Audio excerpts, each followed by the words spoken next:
Help getting the word out about your business? Online media is on the rise. More and more people are listening to podcasts just like this one every day. If you are serious about getting your online business to grow, then let the Ninja Troll reach that prime audience. Reaching more and more people online is what you really want to do. Contact us at ninjatrolldigicast@gmail.com. Show the World Wide Web that you mean business. Reach out to us today. That address again, ninjatrolldigicast@gmail.com. Being a dad can be tough. No. What do you mean she's not coming? When's the fairy princess coming? Any minute now. But when you're willing to do anything... It is I, Cruz Zinklebell. Okay, time for cake. It's always worth it. I know it's really you, Guru. I'm just pretending for the other kids. The smallest moments can have the biggest impact on a child's life. Take time to be a dad today. Call 877-4DAD-411 or visit fatherhood.gov. Don't worry. We're all trained media professionals. Haha, neener, neener. For those that didn't catch that, that was neener, neener. Actually, it was haha, neener, neener. Okay, that was a combination. Yes. And we have tons of idiots like these in the back. The Ninja Troll Digicast. Thank you for joining us for this all-new stirring rendition of, and a very special episode of the Ninja Troll Digicast, heard right here on Spreaker.com. It's just like Blossom. It's very special and stirring? Yes, it's stirringly special. It's something, all right. All right, so let's talk about one of... I have to say it. I have to throw it out here. Let's talk about one of the most confusing comic book characters in the history of comic bookdom. Yeah, it's kind of... Firestorm is a little weird because it's a combination of two people, usually. And Firestorm is becoming a larger character on The Flash and is going to be crossing over into Arrow a little as well. So we thought we'd take a chance to take a look back at the history of Firestorm, where the character came from, and what all it's been through. Because of course it's DC Comics, and Firestorm he debuted in '78. So there's been a lot of different issues, a lot of changes he's gone through. Yes. Actually, the character first debuted in March 1978. In Firestorm, the Nuclear Man #1. It's created by Jerry Conway and Al Milgrom. The original character was a combination of high school student Ronnie Raymond and Nobel Prize-winning physicist Martin Steen. So just like on the show, you have Ronnie Raymond and Martin Steen, although in the show, Ronnie's a little older. But Martin Steen's still the physicist. Yes.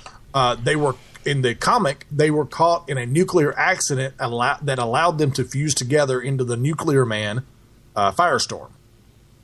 Stein was unconscious at the time of the accident, so Ronnie was basically in control of Firestorm, with Stein being the voice of reason inside his mind. Usually, they actually refer to whoever's in charge as the driver. Okay. Of the Firestorm Matrix. In 1986, along with every other comic, they tried to make Firestorm grittier and more relevant to the world. In '86 was when Dark Knight Returns and Watchmen came out. Yes. So then all of a sudden everything had to be gritty and and over dark. the top. Over the top. Yeah. Well, no, actually they tried to get them more realistic and darker and dirtier. Right.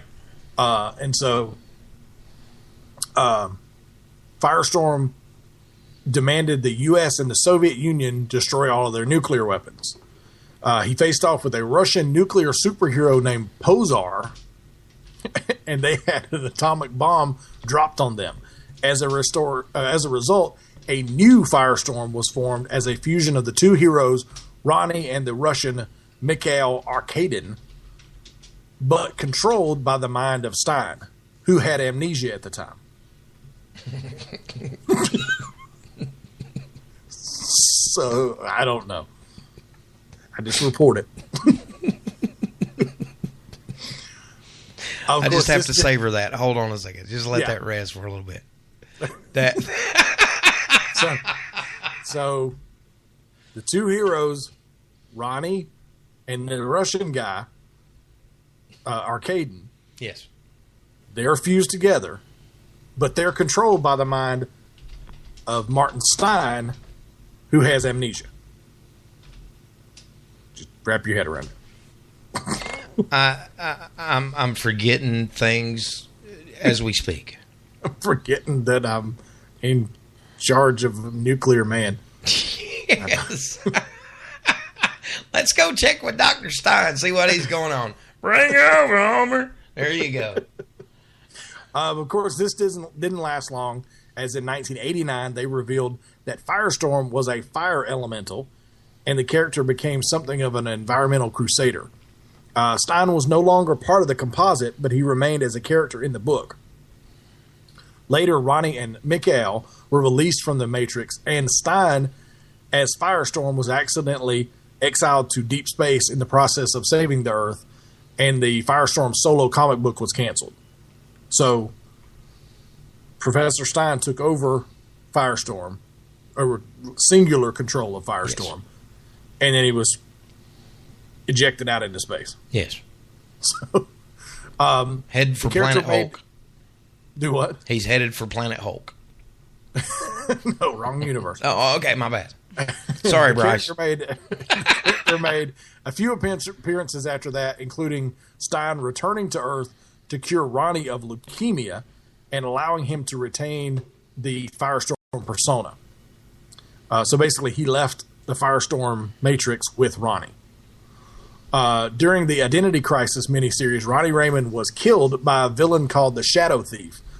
He was stabbed with a magical sword that ruptured the Nuclear Man's containment field, resulting in Firestorm's body exploding and his residual essence funneling into the body of Jason Rush, who became the new host of the Firestorm Matrix.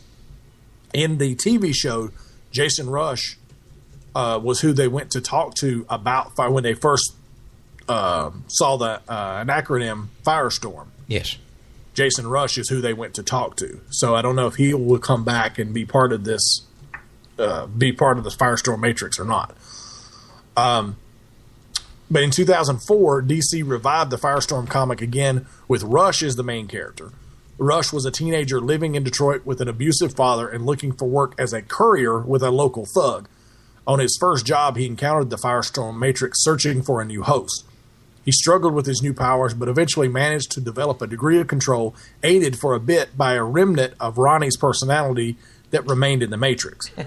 Rush was later joined in the Matrix by his friend Mick Wong. Yes. During the Infinite Crisis yes. miniseries, it was revealed that Martin Stein was still alive in space as the elemental Firestorm and had sensed the presence of Rush in the Firestorm Matrix. But he didn't realize that Ronnie was now dead. When Firestorm was gravely wounded in the line of duty, Stein linked with him to give him a new Firestorm body to return to battle, although he wasn't able to save Mick. So now Mick is gone, who was Jason Rush's best friend. Rush sensed that his errors, including Mick's death, were because of his youthful inexperience, and asked Stein to become the permanent second member of the Firestorm Matrix to add his maturity. Then in Blackest Night, I know you remember this. Yes. This was pretty brutal. In Blackest Night, when Necron was raising heroes from the dead as evil zombies, he raised Ronnie Raymond, and Ronnie Raymond was was pretty brutal. Yes. He was using stuff he knew to just be an a-hole. He was resurrected by the Black Lantern Corps and absorbs Jason Rush into his own version of an undead Firestorm Matrix. In the final battle against Necron, Ronnie is restored to life alongside Jason. Ronnie is confused, not remembering anything he did as a Black Lantern, which included killing Jason's girlfriend, if I remember correctly. In the follow-up, Brightest Day, Ronnie and Jason are combined as Firestorm and not very happy about it. Professor Stein reveals to them that in the initial experiment that created Firestorm, they were able to capture the spark that preceded the Big Bang, and further bickering between the two of them could bring about a new Big Bang. While this is going on, they become aware of another presence in the Matrix. The undead Firestorm is still in the Matrix and separates himself into a new entity called Deathstorm. He reveals to Professor Stein that he plans to create enough emotional instability between Ronnie and Jason to trigger another Big Bang and destroy the universe. He then absorbs Stein to use his knowledge against the two. Deathstorm brings back the other Black Lanterns, and they steal the White Lantern battery to take it to Quard and deliver it to the Anti-Monitor, and Deathstorm attempts to turn Ronnie to salt, but Stein takes the brunt of the attack. This finally convinced Ronnie and Jason to truly work together to avenge the Professor, and Firestorm and the other elementals join together to defeat the Dark Avatar. After the New 52 reboot, the character's history is restarted, of course, like everything on.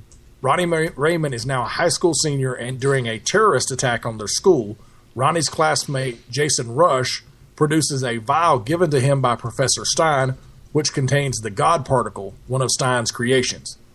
The God Particle transforms them into Firestorm. Firestorm can, as far as his powers, Firestorm can rearrange the atomic and subatomic structure of inorganic matter. He can not only change and transmute the atomic composition of an object, but he can also change its shape. He cannot, however, affect organic matter without painful feedback. Painful and sometimes fatal feedback, like if he pushes it too far. He can change himself at will, allowing him to regenerate, shapeshift, and survive without food, water, or air. He can fly, has superhuman strength, can render himself intangible to pass through solid objects harmlessly, generate concussive blast of fusion energy from his hands, and absorb radiation. One restriction he has is that Firestorm can only create items whose workings are understood by the driver of the Firestorm Matrix. So, if he doesn't know the chemical composition of something, he can't change something into it. That is...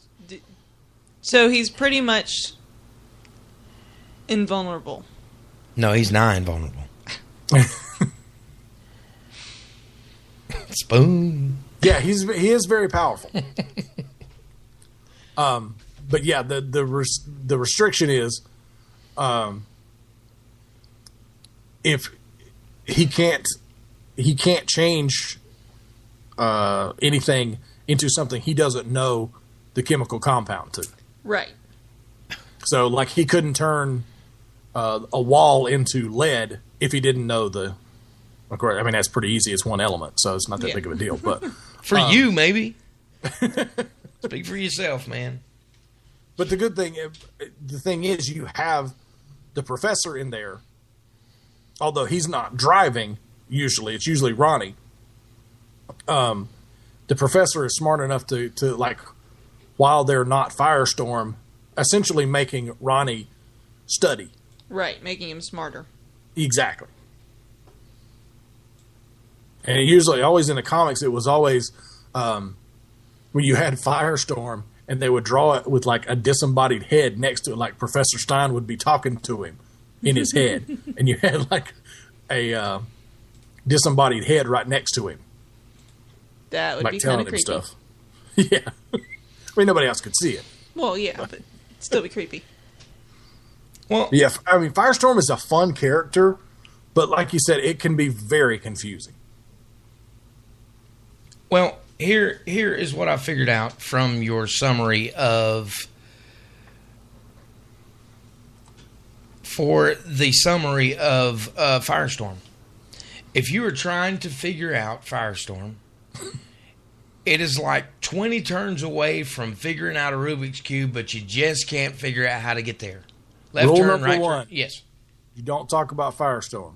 Yeah. There you go. Because, folks, he is fire and he is a storm. He's the storm. He's Winter Storm Thor. All right. So, with that being said, we have one more segment to do, and of course, that's our all-time favorite one. We're going to go around the table here, and we are going to talk at the table here with me and Laura, and then we are going to timeout section of the Cathedral Wisdom. The timeouts here. You want to keep it right here on the Ninja Troll Digicast. We'll be right back. Ranger Station, Ranger.